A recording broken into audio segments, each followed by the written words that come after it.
ஆண்டவருடைய நாமம் மகிமைப்படுவதாக. அன்பானவர்களே, இன்றைய வார்த்தைக்கு உங்களை அன்புடன் வரவேற்கிறேன். இன்றைய தியானத்துக்காக 37வது சங்கீதம் 19வது வசனத்தை வாசிக்க கேட்போம்.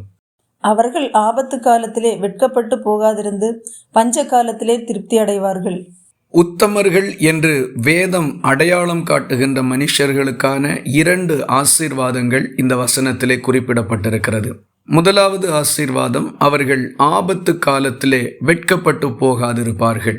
ஆபத்துகள் எல்லா மனுஷர்களுடைய வாழ்க்கையிலையும் வருவதுதான். ஆனால் அவைகளிலே அகப்பட்டு வெட்கமடைகிறதும் அவைகளில் அகப்படாமல் ஜெயம் பெறுகிறதுமான 2 அனுபவங்களை மனுஷர்களுடைய வாழ்க்கையில் நம்மால் அடையாளம் காண முடிகிறது. ஆபத்துகள் ஒரு மனுஷனை சூழ்ந்து கொள்ளும் பொழுது, பிரச்சனைகளிலே அவன் அகப்பட்டு கொள்ளுகின்ற பொழுது, தன்னை அறிந்தவர்களுக்கு முன்பாக, அயலகத்தாருக்கு முன்பாக, நண்பர்கள் உறவினர்களுக்கு முன்பாக அவன் வெட்கமடைந்து விடுகிறான்.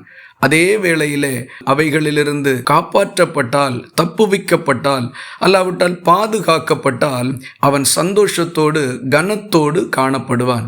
ஆகவே உத்தமர்களாய் நாம் வாழ்வோமானால் நிச்சயமாய் எந்த ஆபத்திலும் நாம் அகப்பட்டு வெட்கமடைந்து போகாதிருக்கும்படி கர்த்தர் செய்வார். 2வது காரியம், பஞ்ச காலத்திலே அவர்கள் திருப்தி அடைவார்கள். பஞ்சம் என்கிறது யாரும் எதிர்பார்க்கின்ற பொழுது வருகிறது அல்ல. எதிர்பாராத சூழ்நிலைகளிலே பஞ்சத்தில் அகப்பட்டு போன எத்தனையோ நாடுகள் உண்டு. எத்தனையோ குடும்பங்கள், எத்தனையோ தனிநபர்கள் தங்கள் வாழ்க்கையிலே பஞ்சத்தின் கோர பிடியிலே அகப்பட்டிருக்கிறார்கள். இவைகள் வேத வசனங்களிலே நாம் பார்க்கின்ற பொழுதும் பல காலங்களிலே சம்பவித்திருக்கிறதை காண முடிகிறது.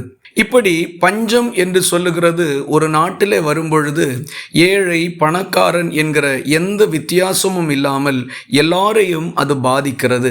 ஆனால் உத்தமர்கள் என்கிற நிலையிலே வரும்பொழுது அவர்கள் பஞ்ச காலத்திலும் திருப்தி அடைவார்கள். ஏனென்றால் உத்தம குணம் கர்த்தருடைய ஒரு குணமாக இருக்கிறது. உத்தமர்களை ஆண்டவர் நேசிக்கிறார். உத்தமமாய் வாழுகிறவர்களுக்கு தேவன் உதவி செய்கிறார். ஆகவேதான் அவர்கள் பஞ்ச காலத்திலும் பட்டினியில் அகப்பட்டு பசியினாலே வருந்தி போகாதபடி திருப்தி அடையும்படிக்கு தேவன் உதவி செய்வார். இந்த ஆசீர்வாதமான காலை வேளையிலே நாம் உத்தமர்களாய் காணப்படுவோம். ஆபத்து காலத்தில் வெட்கப்பட்டு போகாதிருந்து பஞ்ச காலத்திலே திருப்தி அடையும்படிக்கு கர்த்தர் நம்மை ஆசீர்வதிப்பார். உத்தம குணம் அதற்கு நமக்கு உதவியாயிருக்கும். இந்த வார்த்தைகள் இந்த நாள் முழுவதும் உங்களுக்கு ஒரு ஆசீர்வாதமாய் இருப்பதாக. ஜெபிக்கலாமா?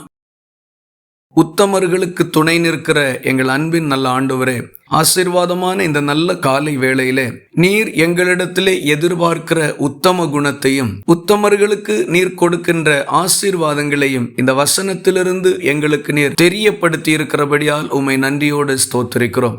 நாங்களும் உத்தமர்களாய் வாழ்ந்து இந்த ஆசீர்வாதங்களுக்கு பாத்திரவான்களாய் நடந்து கொள்ள எங்களுக்கு உதவி செய்தருளும்.